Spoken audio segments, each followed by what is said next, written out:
Welcome everyone to another edition of the Classic Comic Archive, a series where I recap and review many of Marvel Comics' most seminal early issues.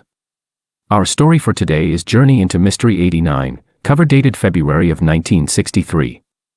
This issue marks the first appearance of obscure villain Thug Thatcher, and was written by Stan Lee and Larry Lieber, drawn by Jack Kirby, inked by Dick Ayers, and lettered by Ray Holloway. Our issue opens up with a striking splash panel, showing Thor as he's flying back to the medical office of Dr. Blake. While he'd normally fly into the open window of his office, this time he's spotted by some of his patients, and instead dives into a nearby store to avoid raising suspicion. It's an empty mannequin shop that's full of unused fabric. So Thor comes up with a rather clever plan. He's going to dress up one of the mannequins in a copy of his costume, and then powerfully hurl it out of the window. It'll be going so fast that none of his patients will be able to tell it's not really him. So they'll think that he's left, and couldn't possibly be Dr. Blake, who'll happen to arrive at the same time. So he puts this plan in motion, and sure enough, it works perfectly. As with his patients distracted by the sight of what they think is the mighty Thor, he sneaks into his office, and strikes his hammer once on the ground to become Dr. Blake. But with that, the issue takes a few moments to recount the origin of Thor.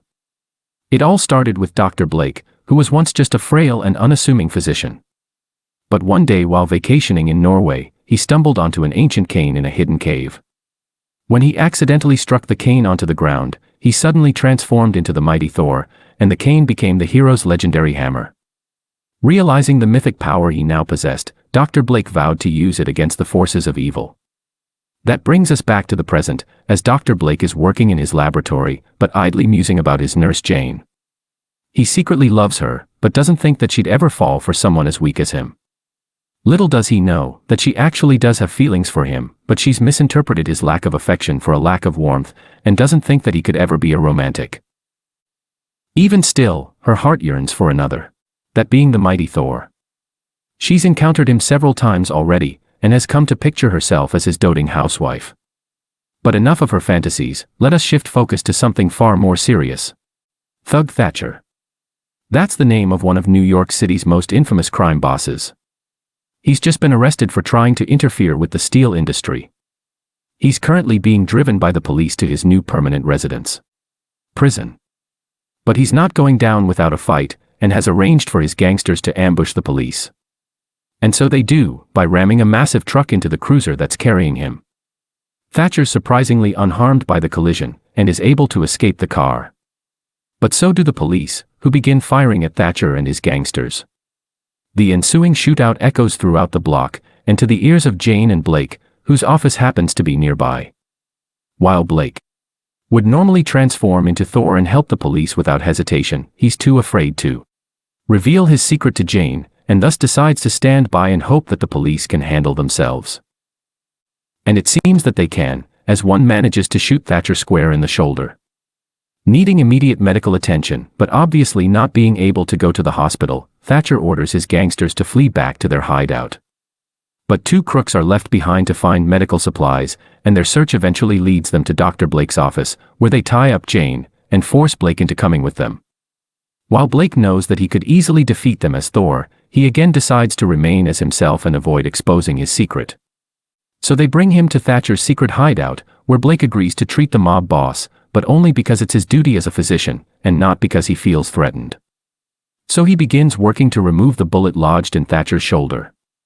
But it should be noted that he's without his cane, as one of the gangsters had taken it, so he can use both hands in the delicate operation.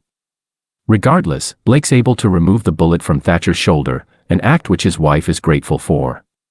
But the ruthless mob boss isn't so gracious, for as soon as the operation's over, he orders his men to kill Blake. Thus it seems that the doctor is doomed, for without his cane, he can't transform into Thor and save himself. But he's got one last ace up his sleeve. By intensely concentrating, he's able to send a distress signal to his Asgardian father Odin, who answers it by striking the gangster who's holding onto his cane with lightning. Naturally the crook immediately lets it go, giving Blake a chance to rush over and stamp it once on the ground. Thus he's back as Thor, and is ready to take the gangsters down. But he has to explain away Blake's sudden disappearance, so he claims that he just happened to have noticed their shady hideout, and had swiftly tossed the doctor out of harm's way. The gangsters more or less accept this excuse, and then pull out their handguns to fire at him. While Thor's severely outnumbered, he's easily able to take them out by blowing on a nearby tablecloth, which tangles them up. He then takes this bundle of gangsters and hangs it over a tall tree outside. But a few were able to escape him, and are now in a getaway car speeding away from the hideout. But they don't get very far, as Thor uses his hammer to break several trees, which then block the road and trap the car. But even still, 2 more were able to escape. It's Thatcher and his wife.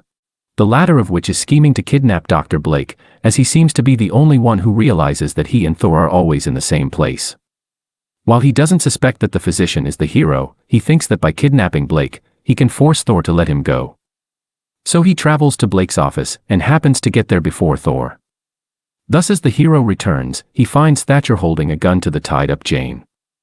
The mob boss orders Thor to drop his hammer, and although the hero knows that he'll revert to his mortal form after 60 seconds of being away from it, he agrees if it means saving Jane.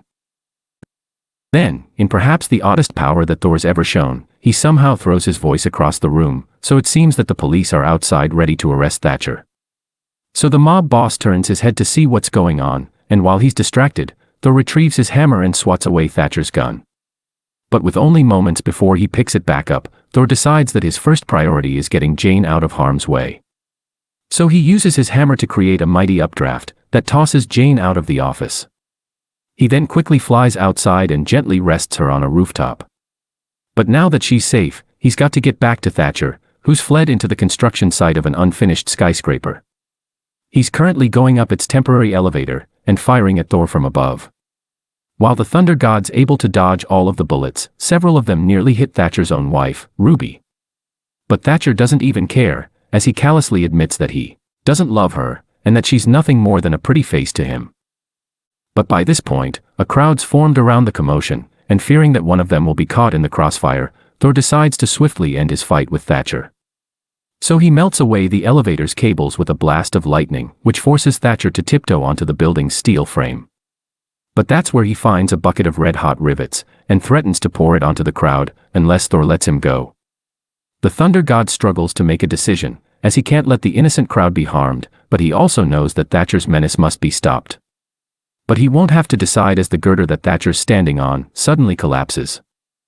So he begins helplessly plummeting towards the ground, but is of course saved by Thor, who then turns him over to the police. You might be wondering why the girder would suddenly collapse for seemingly no reason. Well, if you remember from the beginning of the issue, the reason that Thatcher had been arrested was because he was interfering in the steel industry. It turns out that he was forcing construction companies to buy his poorly crafted steel. Evidently some of it ended up in the skyscraper and was too weak to hold his weight. But with that, the issue subsequently ends as Thor mentally contacts his father once again, and asks him to remove the memory of Thatcher from his wife Ruby's mind, so that she can one day find a husband worthy of her love. That concludes Journey into Mystery 89, and another episode of the Classic Comic Archive. But as always, I would like to offer a brief review of this issue. Overall, I thought that this was a fairly average and unremarkable story. While it was fun seeing Thor battle a bunch of gangsters, this issue just felt very superfluous. It didn't expand on Thor or Blake's relationship with Jane, and I'm almost certain that Thug Thatcher won't be making any further appearances, or at least not any for many years to come. But in any case, let me know what you thought of this issue and the video, and feel free to suggest other classic comics for me to cover. Thanks for watching.